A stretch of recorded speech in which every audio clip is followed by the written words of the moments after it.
But the truth is, at its best, studying music that's been written down is like being entrusted with this script that you must bring to life with the most personal of artistic choices.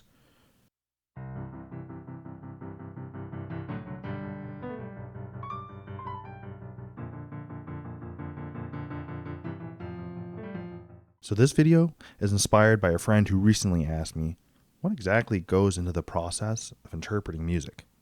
Thanks, Dom. So I thought it would be a neat opportunity to break down a process that's become rather intuitive for me over the many years of playing piano. By the way, this irresistibly sexy haircut is brought to you by Abby from Frenchie's Hair in Edmonton. If you're in town, look her up. You may be a broke-ass musician like myself, but why not invest in looking your finest while being consumed by the existential dread of life as an artist in a world that perpetually misunderstands you?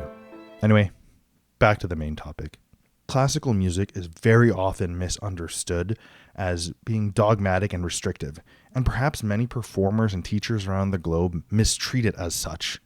But the truth is, at its best, studying music that's been written down is like being entrusted with this script that you must bring to life with the most personal of artistic choices. To demonstrate the interpretive process, I'm going to take a fragment from Dr. Raul Sunico's arrangement of the popular Filipino tune, Dahil Sa'yo. Of course, first things first, I got to learn the music, make sure I know my notes, pitches, and rhythms, and at this point, I'm just going to keep the music at arm's length. I'm not going to get too personal, and I'm just going to play it straightforward.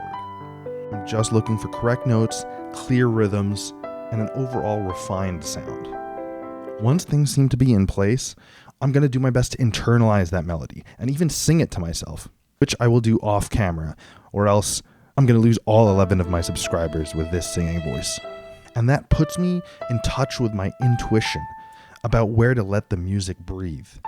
When we sing a piece of music and give ourselves space to be freely expressive, we will discover our natural inflection and a kind of rhythmic freedom that we can then translate into what our hands do with the instrument.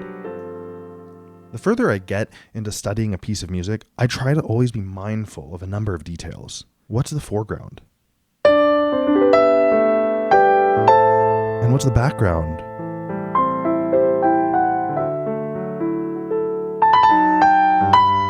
And where are the beautiful moments that I can highlight with choices in dynamics or timing?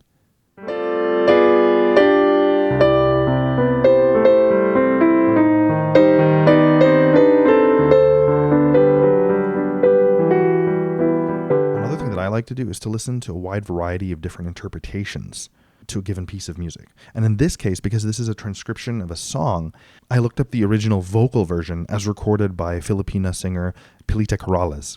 After all that work, the music begins to take shape, and it sounds something like this.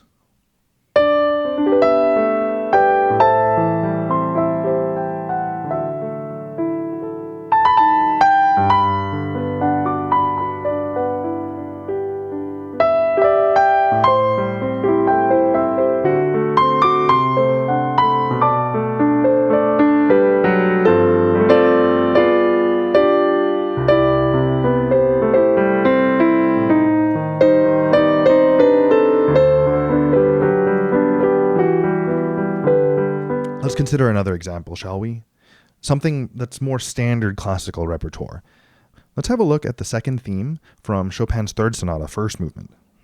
So again, assuming that I'm just getting started, I'm going to play the theme straightforwardly, keep it at an arm's length, and just make sure things are in place.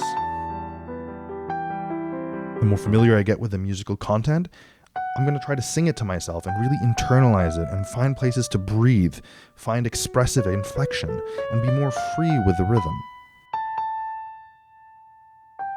And the more deeply I study it and practice it, I ask those same questions. Where's my foreground, which in this case is the right hand melody, and the left hand is my background, the accompaniment.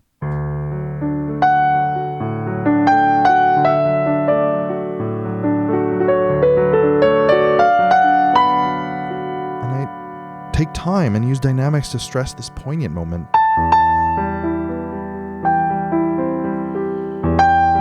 Music picks up again.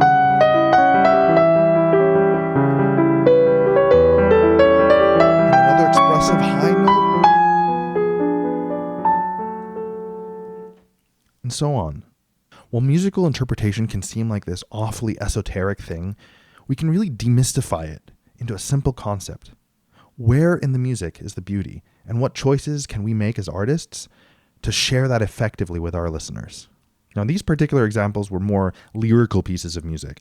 This approach can obviously apply to many genres and many styles. If there are any particular passages or pieces of music that you're interested in, comment down below or send me a DM on Instagram. I'll try to do more of these think out loud videos where I sort of go through the process of interpreting music. Until then, this is Anton signing off for now. Peace.